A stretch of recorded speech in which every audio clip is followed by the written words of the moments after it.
India. Then the third kind is the ones which have shown up the most in my portfolio. So I have never had the good fortune of having the first kind of business, which is huge tailwinds and idiots for management. I've never had that.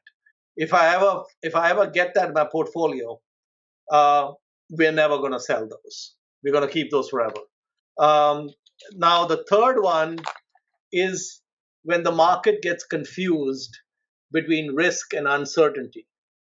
And so, what I want to do over here is I want to go through some examples from my own portfolio in the past. In some cases, I was able to capture the upside. In other cases, I was too stupid and I missed the upside. I made some money, but I didn't make a lot of money. So, the first company I want to talk about, and sorry, these are not businesses you may have heard of, but that's the nature of this game. The ones that are going to be 100 baggers, they're not going to be the biggest names around that you've heard of.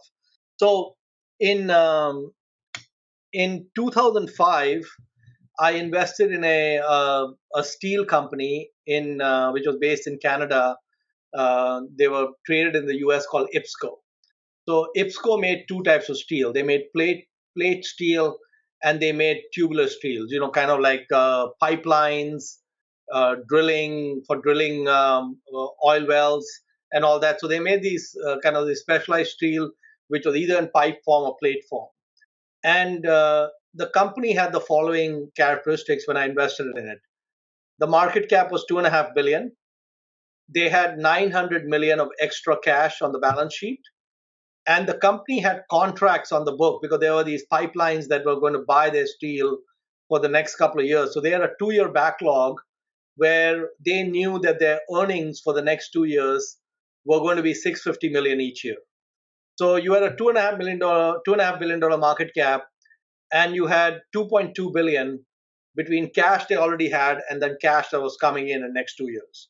And so you would collect about 90% of the market cap in cash in 2 years. And after 2 years, you still had all the plants and equipment and people and all the know how, everything was still there. But after 2 years, there was no visibility into earnings. And we know the steel business can go up and down. So the way I looked at it, I said, you know what we're going to do is I'm going to make a bet. I'm going to put 10% of my assets into this. I'm going to just sit there for 2 years. And if it doesn't work, we probably get back 90% if the company is completely gone. But I don't think it's completely gone. I think it's a real business. So what happened is a year later, they made the 650 million. And the year later, they had visibility for one more year. And now they said that they would make 650 million for the third year. So now they had 3 years of 650 million, which was almost 2 billion, plus the 900 million. So now we were above my purchase price. So the stock that I bought at 45 a year later was sitting at $70. So I said, well, we are above what we paid, but we still don't know what the business does after 3 years. Why don't we just wait for another couple of years, see what happens? Okay. So in 2007, I waited one more year, and by now the stock had gone to maybe 100 or $105, and they got a buyout offer. Another company came and bought them for $160 a share. And when the deal was announced for $157 something, I sold the stock. And so we ended up with almost a 4x in about 2.5 years. Okay. And we captured the entire 4x, right? And so this was a situation where uh, it's a highly cyclical business, and markets hate uncertainty. It's a highly uncertain business, but the risk the risk for this business was very low. So it is what I call very low risk and very high uncertainty. So when you find a combination of low risk and high uncertainty, usually that combination is going to give you a high reward, because markets are not very good at pricing in uncertainty. They hate uncertainty, and so we get some benefit from that. And in fact, there's a there's a business in my portfolio currently, and I don't talk much about my portfolio, but I'll just make an exception because I love you guys so much, is I own a company called Fiat Chrysler, which is based in partially in Italy and partially in Detroit. And Fiat Chrysler is very similar to IPSCO. So the stock is at $6 or and change, and the management of the company says that in the year 2018, their earnings are going to be around $5. And so, if if the management is correct about the future prospects of the business, then basically the business is being priced at 1.2 times earnings for 1 year. And so my answer to that is okay, we'll hold the stock till 2018.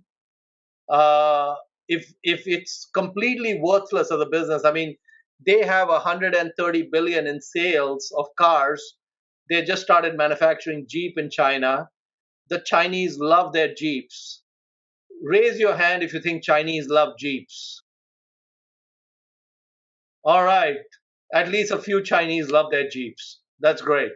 Uh, so, so their Jeep sales are going up like 5 times in the next 3 years in China. But anyway, so I happen to think that what they are saying makes sense. The market thinks it doesn't make sense. So no problem. Just like IFSCO, we put the stock in the portfolio and forget about it. And I'll wake up in January 2019 and see what happened. And if you invite me back in 2019, I'll tell you what happened to Fiat. And between us girls, we may end up with 5 times our money if it trades at 5 times earnings, or 7 times our money if it trades at 7 times earnings, and such. So that's IPSCO. Then there's another company, uh, Tesoro Petroleum, and this is one which we did not capture, but we should have, but we didn't. So Tesoro, IPSCO is in the steel business. Tesoro is in the oil refining business. They have oil refineries in the United States, and in the United States, in the last 30 years, not even one new oil refinery has been built because of NIMBY. You guys know what NIMBY is? Not in my backyard. Nobody wants the oil refinery near them. So in the entire US, anyone who wants to build an oil refinery, they never get the permits. So the oil refineries that we've had for 30 years ago, are the same ones we have today. And they keep trying to tweak the oil refineries in the US to get more and more capacity, but they're not able to build new ones. And so anyway, Tesoro had a bunch. So the oil refining business in the US actually is a pretty good business. And the reason it's pretty good is because all the different states have different requirements for how the gasoline or petroleum is to be produced, and the amount of emissions and all that. So you need different refineries for different states to meet the standards, which makes it difficult for other competitors to come in. So even though oil refining may be a commodity business, it's not really a commodity business because it's got these kind of local aspects to it. So anyway, what happened with Tesoro is that there was another merger taking place with two large oil refiners, and in order to make that merger happen, they were forced to sell one of the oil refineries to make the merger happen. Tesoro bought that refinery. They leveraged their balance sheet to buy that refinery, and after they leveraged the balance sheet, the crack spread, which is the spread that refiners get to make crude oil into gasoline, the crack spread narrowed to almost nothing. So their profits went to next to nothing at the same time when they had a huge amount of debt. And so markets looked at the debt and they saw a lot of uncertainty because it is very hard to predict the crack spread. So just like the uncertainty of steel prices, the refining margins are always uncertain. And markets project present circumstances to infinity. So market said, hey, the crack spread is small. It'll always be small. They have all this debt. They may not be able to pay the debt. What happens if they don't pay the debt? Well, what happens if they don't pay the debt is they have many refineries. They can just sell a refinery. They don't need to go bankrupt. They can just sell some assets and they can get out of the jam they're in. So I looked at the company, the balance sheet, the uh, the debt, and so on. And the stock was at $7.50. It had gone down a lot. It used to be at almost $30. It had gone down to 25% of the price. So I bought 10% of assets at $7.50. 3 months after I bought the stock, it was trading at $1.33. So the 10% of assets I put in, just this alone took my portfolio down by 8%, this one position. But uh, one of the things that always happens to me, but it only happens to me, it doesn't happen to you, is every stock I buy goes down first. And it always goes down. I don't know why it doesn't go down before I buy, but they all go down after I buy. Somehow it knows. And you know, Bruce Berkowitz is a fund manager. He calls it premature accumulation. So I always have premature accumulation. And anyway, so 750, we're down to $1.33. We're used to that. We're not going to sell anything. We sit there. And then a few months later, the crack spread widens and they're paying down debt and the stock's at $15. And I said, hallelujah, from $1.33 to 15, 10 times, from 750 to 15, double, less than 3 years, still on track for 26%. We are out of here. Or like Arnold Schwarzenegger would say, hasta la vista, baby. Sold the stock and moved on. Now, what I didn't realize is that Tesoro had a phenomenal manager, Bruce Smith, just a kick ass manager. And he was just a master at extracting value from these refineries. He bought pipelines and refineries when the financial crisis took place. And if I had kept Tesoro uh, from the bottom tick of $1.33, it went up 200 times till today. Okay, so from the time I bought, it went up about 40 times. So I only captured a double. Okay, but the rest of the ride I completely missed because what this guy was able to do was he was a master at buying these assets, extracting more value, getting more assets. They spun off a pipeline company. A lot of things they did. He delevered the balance sheet and all of that, and it just even now I think it's done really well. So that was an example of a low risk, high uncertainty business where I already knew in the period I owned the stock that I was dealing with an exceptional manager because in the conference calls, I was in love with Bruce Smith. He was just a great guy. He was doing all the right things. But we missed that 40x, and there was a chance to get a 200x.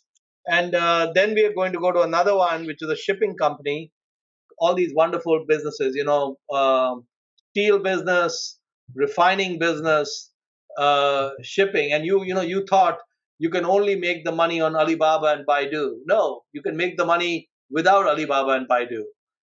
You can make it other places. So, for example, Frontline was a shipping company, and this company basically um, focused on transporting crude oil. So they had something known as VLCCs, very large crude carriers that they owned. And the global fleet at the time I invested, I haven't looked at the shipping business lately, but this was an investment I made, I think, in around 2002. There were about 400 VLCCs in the world, and Frontline was the largest amongst all of them. They had about 70 of them in their fleet. 70 out of 400 were owned by Frontline. And this is the ultimate high uncertainty business. The VLCCs are chartered two different ways. Either they are time charters or they are daily charters. the entire frontline fleet of 70 ships was on daily charters. And the daily charter rate for these ships can vary from $5,000 a day to $300,000 a day. It is a huge variance. And at that time, I don't know what the economics are now, but in 2002, once the rates went below 12 or 13,000, they were not making any money. They were losing money. And once the rates went over 30 or 40,000, they were just super normal profits, exponential profits. But the exponential profits, you didn't know what would happen the next day because every day these prices fluctuate. But there's a particular nuance in the shipping business that I understood. And I understood this because a friend of mine in the real estate business had explained this to me. He said that, when you build these large office towers, it takes in the US, in China, it's probably much faster, but in the US, it takes 3 to 5 years to get the permits and actually build these, 20, 30, 40-story buildings. And so what happens is that when uh, office space is very tight and fully occupied, all the real estate developers rush out to build new buildings. And they all rush out to build new buildings at the same time. And the banks finance all of them at the same time because everything looks great. It's a boom business. They can see 100% occupancy. And then 5 years later, all these buildings come on the market at the same time. And what happens is the occupancy and the rents collapse at the same time. So in these kind of high end office buildings, you have this boom and bust cycle of very high occupancy and then low occupancy, then high occupancy and low occupancy. Just keep going back and forth because the property developers just think whatever's happening right now is the way it's going to be forever. And the people who are in the shipping business are even worse than the property developers. They believe everything that's happening right now is the way it's going to be forever. So what happens is that when these VLCCs are trading at 200,000, 250,000 a day, they all go to the Korean shipyards and place a huge number of orders for ships. Okay, and they say, build me the ships. Same like the building, it takes 3 years or 4 years or 2 years to build the ship. By the time the ships are built, all these ships get delivered at the same time, those rates collapse. And then they go scrambling again and they got a bunch of bankruptcy. So the business goes through these ups and downs. Now, one of the things that happens is that when rates go to 5,000 a day or 10,000 a day, scrapping of ships increases a lot because they're losing money. And what they do, they take the old ships and just scrap them. So they make some money. So the size of the fleet goes down at the time when the rates are low. And as the fleet size goes down, it sets up the conditions for rates to go up. And then when the capacity goes down, the rates start going up, you cannot bring in more capacity because it takes 3 years to build a ship. So the only thing that can happen is price goes exponential. So anyway, I bought Frontline at a point when these prices were at 5 or 10,000 a day, and the stock had collapsed, and it was trading at something like I think at about $6 a share. And just like with Tesoro, a few weeks after I bought it, it was trading at $4 a share.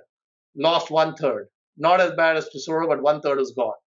And then it went from $6 to $9 in a short time. I wanted to just capture that spread. It was above the liquidation value of the company. I sold the company. Anyway, because of the very high uncertainty in rates, this company, if I had held the stock throughout, even with all the recent collapse in shipping, it would have been a 40 times investment from 4 to 160. I'm sorry, not 40. It'd be from 6 to 160, about 35 times my money. So another company which I just wanted to talk about is Tech Cominco. And this is again low risk, high uncertainty. So during the financial crisis, commodity prices collapsed in 2008. They went to nothing, right? And this company, Tech Cominco, is like the IBM of mining. They have huge reserves of metallurgical coal and huge reserves of uh, of iron ore, and lots of trade with China and such. But they had done an acquisition just before the financial crisis, large acquisition. They had taken a bridge loan to close that acquisition. Then the financial crisis happened. They couldn't refinance. All the prices collapsed, and this stock went from $50 to $4. It dropped by more than 90% in 7 weeks. And when I looked at the company, it's again like the refineries. They had all these different mines and assets all over the world. Some of them were the lowest cost mines you could imagine. And the banks did not want to take over this company. The banks don't want to be in the shipping business. The banks were probably going to do what I would call extend and protect, which is they would take some fees and penalties from them, but they would extend their loans. And anyway, uh, in fact, China came in as an investor in Tecominco, and and and in a few months, the stock was up 7 times, and I sold. So we bought at $4 or $5, we sold at $30, and then it kept going. It went to $50. So we didn't capture all of it, but we captured most of it. So anyway, that was the third criteria, which is the low risk, high uncertainty.